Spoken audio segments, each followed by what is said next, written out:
ఒకటి ఉంటుంది, ప్రేక్షకులను ఉత్తేజపరచడానికి ఐటమ్ సాంగ్ అని ఉంటుంది అప్పుడప్పుడు మధ్యలో మధ్యలో.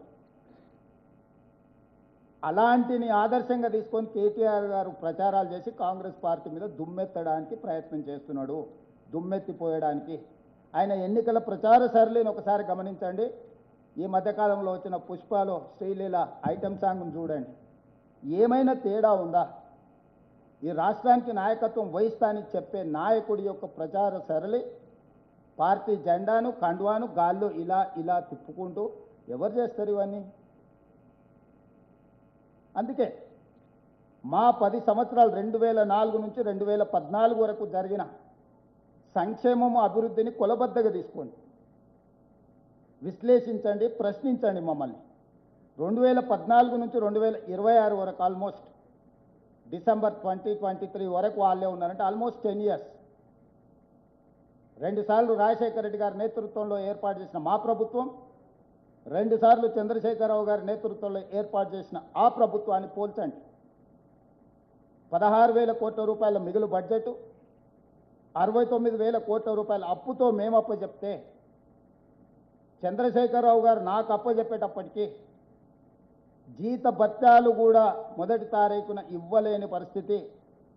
రిజర్వ్ బ్యాంకులో చేబదులు కింద 1,000 కోట్ల రూపాయల అప్పు, బ్యాంకుల్లో 8,11,000 కోట్ల రూపాయలు, 4 రకాల అప్పులు ఉంటాయి. ఎఫ్ఆర్బిఎం పరిధిలో తెచ్చుకున్న అప్పులు, కార్పొరేషన్ సంస్థలకు ప్రభుత్వం గ్యారంటీ ఇచ్చిన అప్పులు, కార్పొరేషన్ సంస్థలే స్వయంగా మేము కట్టుకుంటామని తెచ్చుకున్న అప్పులు, ఇతర విధానాలలో ప్రభుత్వం తెచ్చుకున్న అప్పులు, 4 రకాల అప్పులు 6,71,000 కోట్ల రూపాయలైతే పోతూ పోతూ చేబదుల కింద బకాయిలు పెట్టినాయి. కాంట్రాక్టర్ల బిల్లులు 50,000 కోట్లు పెండింగ్ పెట్టింది. ఉచిత విద్యుత్తుకి విద్యుత్ సంస్థలకు సింగరేణికి ఒక 30,000-35,000 కోట్ల రూపాయలు బకాయిలు పెట్టింది. ఉద్యోగ రిటైర్మెంట్ బెనిఫిట్స్ ఒక 10,000 కోట్ల రూపాయలు బకాయిలు పెట్టింది. లిక్కర్ సప్లై చేసిన సంస్థలకు ఒక 5,000 కోట్ల రూపాయల బకాయిలు పెట్టింది. ఫీజు రియంబర్స్మెంట్ ఒక 8,000 కోట్ల రూపాయల బకాయిలు పెట్టింది. ఈ రకంగా 1,29,000 కోట్ల రూపాయలు లెక్కకు దొరకని, చేతికి అందని అప్పులు నమ్మినోడి దగ్గరల్లా, ఇచ్చినోడి దగ్గరల్లా దొరికిన కాడికి దొరికినంత అప్పులు తీసుకొచ్చి మొత్తానికి 8 లక్షల కోట్ల పైచిలు అప్పులతోనే రాష్ట్రాన్ని నాకు అప్పచెప్పిండు. నేను డిసెంబర్ 7 తారీఖు నాడు బాధ్యత తీసుకున్న తర్వాత అప్పటికి ప్రభుత్వ ఉద్యోగస్తులకు జీతాలు ఇవ్వలే. జీతాలు ఇద్దామని ఎత్తుకుతే డబ్బులు లేవు.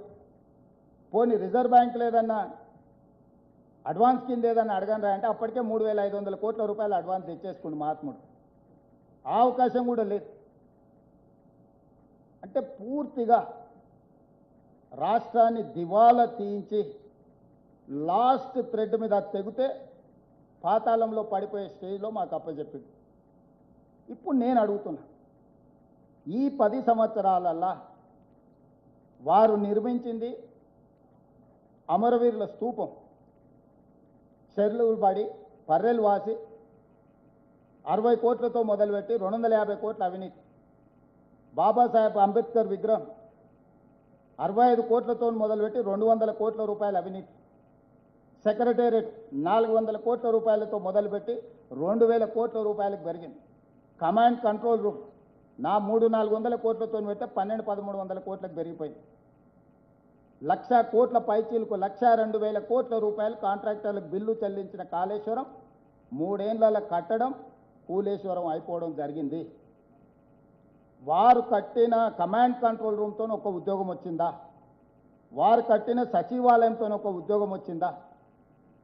వారు కట్టిన ప్రగతి భవన్ అని ఆయన విలాసవంతమైన జీవితం కోసం బాత్రూమ్కు బుల్లెట్ ప్రూఫ్ అద్దాలు పెట్టుకున్న భవనంలో ప్రజలకు ప్రవేశం ఉండేనా? తెలంగాణ ప్రజలు సాధించుకున్న తెలంగాణలో తెలంగాణ పరిపాలనకు గుండెకాయ అయిన ప్రగతి భవన్లో ప్రజలకే ప్రవేశం లేదు, నిషేధిత ప్రాంతంగా ఉండే. ప్రజా యుద్ధ నౌక గద్దరన్న పోతే ఎర్రటెండకు 3 గంటలు బయట కూర్చోబెట్టిన పరిస్థితి ప్రగతి భవన్ ముందు మనం కళ్ళతో చూసినాం. వీటి వల్ల కానీ కాళేశ్వరం వల్ల కానీ 1 ఎకరాకైనా నీళ్ళు ఇచ్చిండ్రా? కాళేశ్వరం లేకుంటే ఈరోజు భారతదేశంలోనే అత్యధికంగా వరి ధాన్యాన్ని ఉత్పత్తి చేసి ఒక్క సంవత్సరంలో 2,85,00,000 మెట్రిక్ టన్నుల వరి ధాన్యాన్ని ఉత్పత్తి నా ప్రభుత్వం సాధించింది. భారతదేశంలోనే ఉమ్మడి రాష్ట్రంలో కూడా ఆంధ్రప్రదేశ్ తెలంగాణ కలిసి కూడా ఆనాడు ఈ స్థాయిలో వరి ధాన్యాన్ని ఉత్పత్తి చేయలేదు.